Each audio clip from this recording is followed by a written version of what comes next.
You know, I wish we could say, oh, this is gonna be blah, blah, blah, blah. And it could be anywhere, and it probably work, whatever. Not too good, okay? Very flexible, low-grade top. But how's it look? Well, it's got tight grain, but there's no silking in it because it's off the quarter, okay? The grain runs like this in it.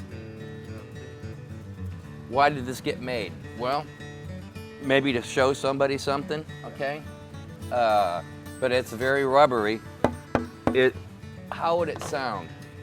It would reinforce the lower end of the register, be a little bassy, wouldn't be clear, very muddy, and have virtually no high-end sparkle whatsoever.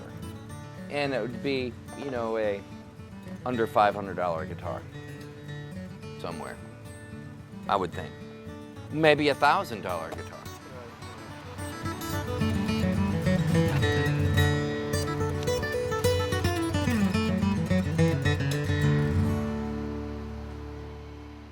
It used to be, when I made guitars, people would say, oh, you make them, do you play? And that was as far as the conversation would go. And I went, I kind of like making them, you know, but they didn't care. And a lot of people asked what I did for a living. I said, well, not much, I make guitars.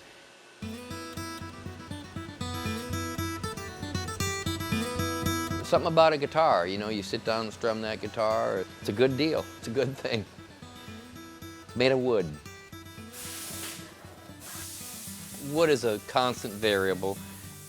It's pretty, it's fun to work with, but the most important thing is how you treat that wood, how you alter that to bring the guitar out of the wood.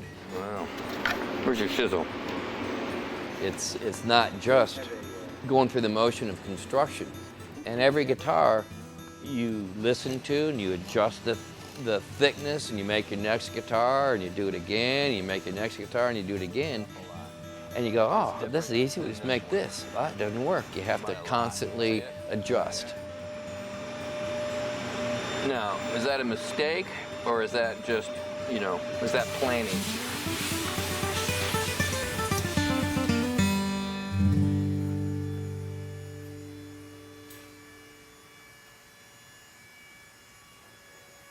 Beats a desk job, that's for sure. I think there's a lot to be said for people who actually make things.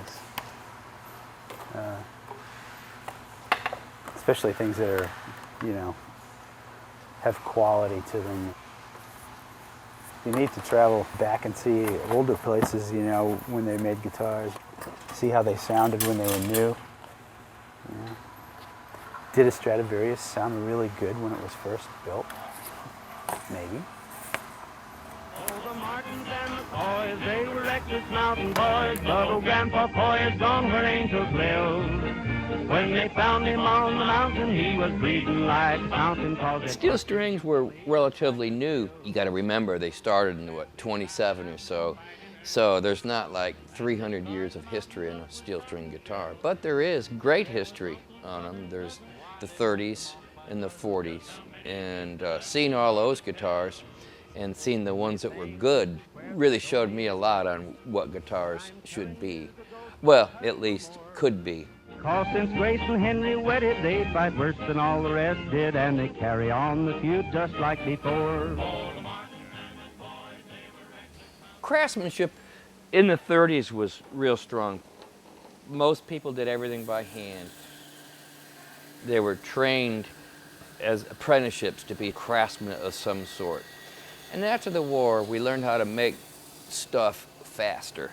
Okay, there was a lot of mechanization and ways to improve speed of making stuff.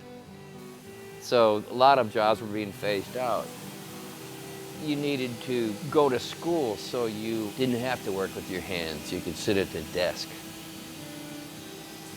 And all that led to some of the artier jobs is kind of going away.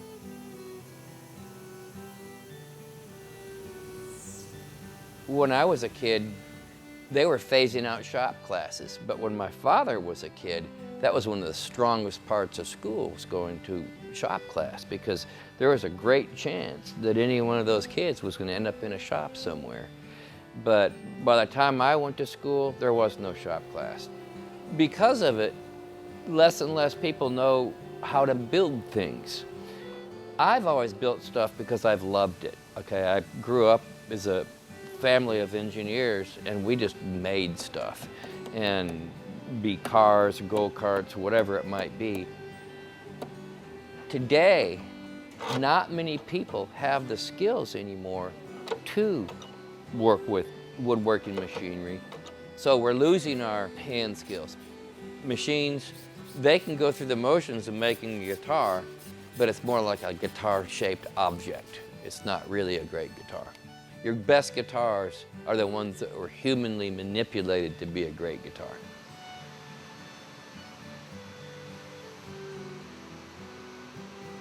When I get the wood, it's just a pretty much straight piece of wood, and I take it using just heat and water and kind of create the side of the guitar, which is what makes it a guitar, what makes it recognizable as being the shape of a guitar.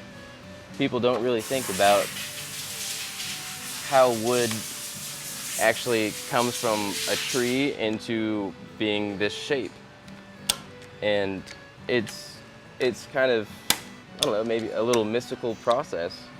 And I feel pretty fortunate to know that process and know how to do it.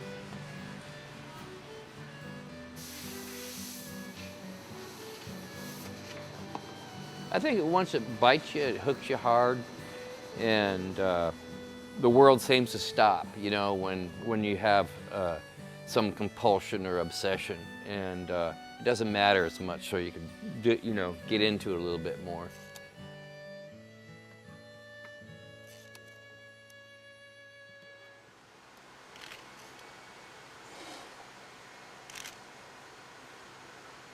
That was number 995, that guitar. Isn't that funny? Didn't make it. You like that, Tommy?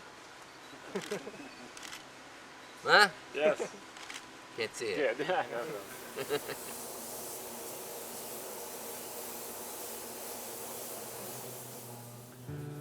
So when guitars go out of here and people are playing them, it's like a part of me that they're playing, because everybody puts their heart and soul into it, and when they play them, they're putting their heart and soul into them. 100 years down the road, hopefully, it's still being played, and it sounds better than ever. And maybe one point, our names will come up. I don't know. That they end up in other people's hands and they love them as much as we love them. That's probably the coolest.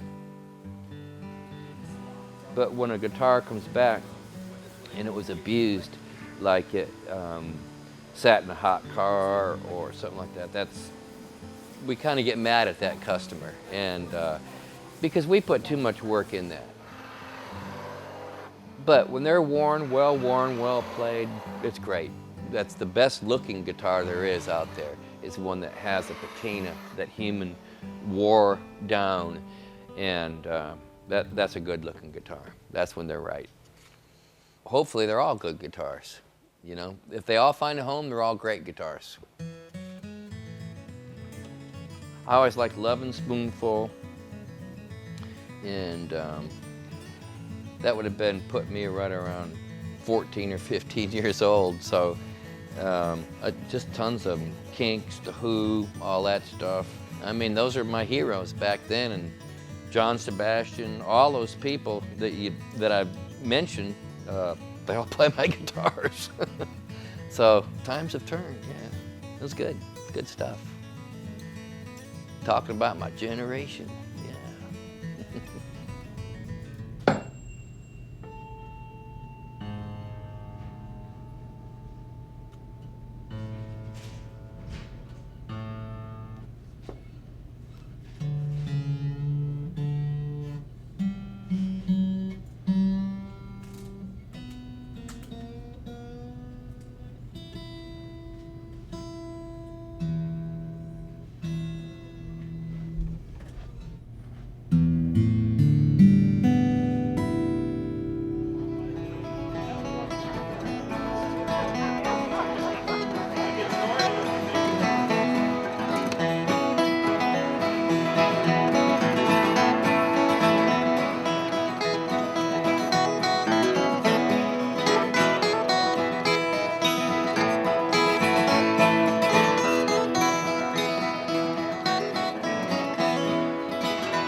I don't play much guitar.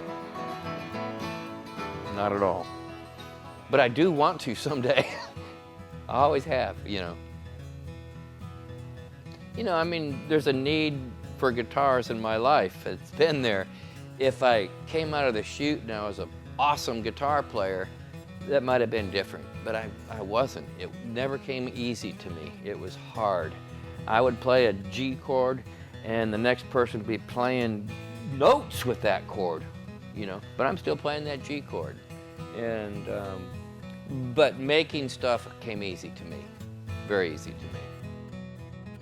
My name is Bill Collings and I'm a guitar maker.